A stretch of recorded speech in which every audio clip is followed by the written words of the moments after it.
Kemenangan hari ini dimulai dari sekarang. Selamat mendengar di siaran Nutrisi Rohani. Halo para pendengar dan teman-teman Indonesia, selamat mendengar di Nutrisi Rohani. Hari ini saya ingin berbagi dengan Anda topik si kuat dan si pemenang. Ada sebuah cerita tentang sebuah perusahaan yang sedang mengadakan camping team building, mengundang semua manajernya untuk berpartisipasi. CEO perusahaan ini mengajukan pertanyaan kepada semua yang hadir. Siapa yang bisa membedakan antara seorang pemenang dan seorang yang kuat? Pertanyaan ini langsung menarik perhatian para manajer. Setelah menghening sejenak, seorang manajer memberanikan diri menjawab kepada CEO. Apakah Anda seorang pemenang dan kami para manajer adalah seorang yang kuat? Jawaban ini menarik perhatian CEO. Sang CEO tersenyum dan menjawab, orang yang kuat adalah mereka yang unggul di bidangnya masing-masing. Namun, pertanyaan sebenarnya adalah apakah orang yang kuat dapat membangun hubungan saling percaya, saling membantu, dan saling menguntungkan dengan individu kuat yang lainnya?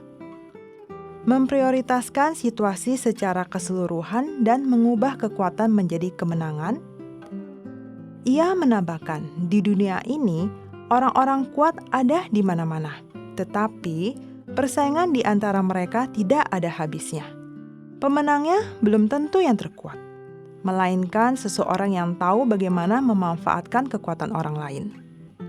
Ia melanjutkan, seseorang pemenang tahu kapan harus maju dan mundur, memahami batasan dan memiliki pandangan yang tajam terhadap gambaran seluruhnya. Untuk menjadi pemenang, Anda harus belajar memanfaatkan kekuatan orang lain untuk mengimbangi kelemahan diri sendiri, mengubah hal yang biasa menjadi luar biasa, dan mengejar kemenangan bersama-sama. Kata-kata CEO ini menyentuh hati semua orang yang hadir. Mereka menyadari bahwa jika budaya perusahaan dibangun di atas pengucilan, perselisihan, saling menjatuhkan sesama untuk kepentingan sendiri, maka perusahaan ini tidak akan tumbuh mencapai impian. Sebaliknya, kunci kesuksesan perusahaan terletak pada kemampuan memanfaatkan kekuatan orang lain, sekaligus timbal balik menggunakan kekuatan sendiri untuk membantu orang lain.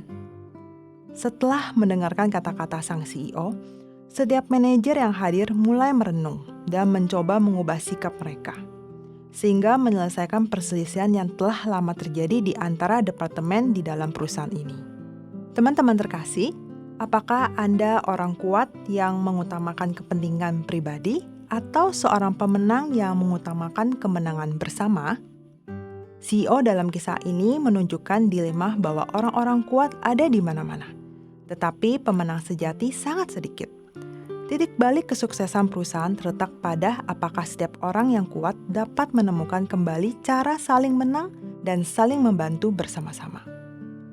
Oleh karena itu, untuk meraih kemenangan, seseorang harus belajar merendahkan hati, mau menerima bimbingan dan kritik dari orang lain, dan mencapai efek sinergis di mana 1 tambah 1 sama dengan 2. Alkitab berkata, apa yang jatuh di tanah yang baik menghasilkan 100 kali lipat, 60 kali lipat, dan 30 kali lipat. Di sini, tanah yang baik mengacu pada pemahaman akan firman. Seseorang yang memahami firman akan memiliki kehidupan yang berbuah. Sama seperti Raja Salomo, raja paling bijaksana dalam Alkitab, yang memohon hikmah kepada Tuhan, memberinya telinga untuk mendengar dan hati untuk menerima, dan mengajar dengan rendah hati.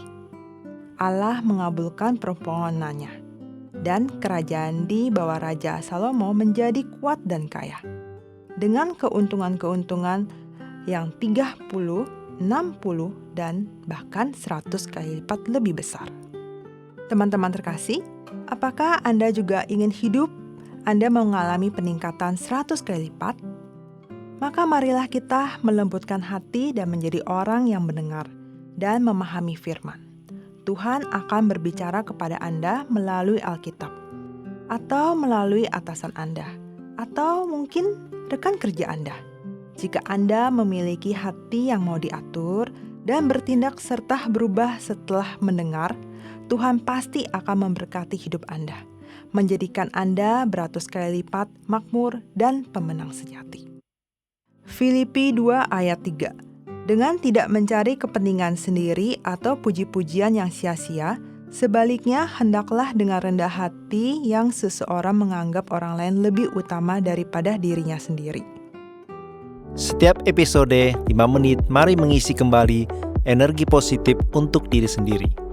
Nutrisi Rohani adalah acara yang dibuat oleh Gereja Kristen Brand of Life Sakhaina Taiwan, yang disiarkan setiap minggu di saluran YouTube versi Indonesia. Disiarkan kepada Anda yang sibuk dalam kehidupan sehari-hari, supaya bisa mendapatkan dukungan spiritual untuk pulihkan semangat Anda. Anda juga bisa berbagi saluran YouTube kepada teman dan keluarga Anda, sehingga mereka juga bisa mendengarkannya. Untuk mendengar lebih banyak topik-topik yang menarik, silakan cari Nutrisi Rohani di saluran YouTube, dan Anda juga dapat meninggalkan pesan kepada kami di bagian komentar, sehingga kami bisa saling berdiskusi dan memberi dukungan dan kekuatan positif.